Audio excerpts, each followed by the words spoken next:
Assalamualaikum semua. Baiklah, hari ini saya nak kamu semua beratur dalam kumpulan masing-masing. Macam mana? Kumpulan yang mana ni? Cakaplah bagi jelas sikit. Saya nak kamu berada dalam barisan mengikut warna. Okey?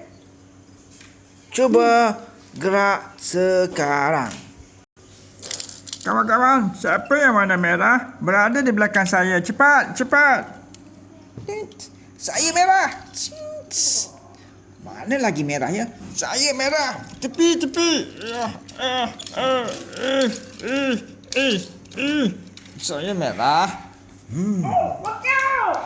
Merah, merah. Saya merah. Ya, tepi sikit. Tepi sikit. Ya, okey. Okey. Mana merah ada lagi tak merah? Merah. Sini merah.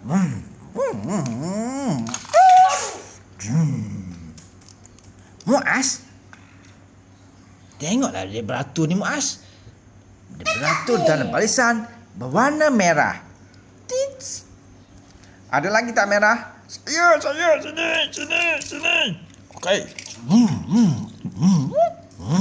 Tepi.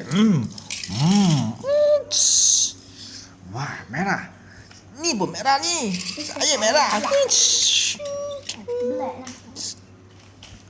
Wah. Ada lagi tak yang warna merah? Black. Saya. Awak.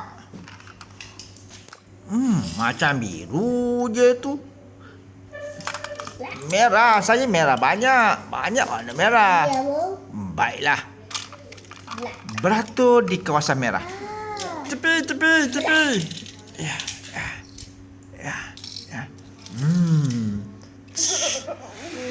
Wah.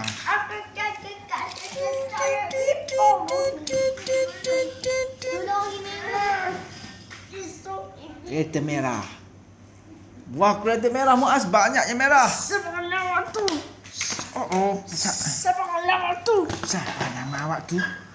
Mana Muaz? Yang mana? Yang mana ni?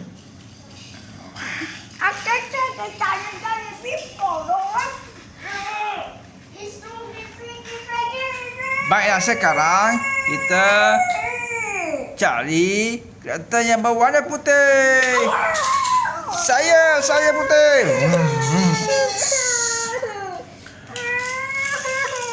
Muaz, awak okey ke? Kenapa dengan masa serak tu? Masa serak langgar. Apa yang masa serak langgar tu?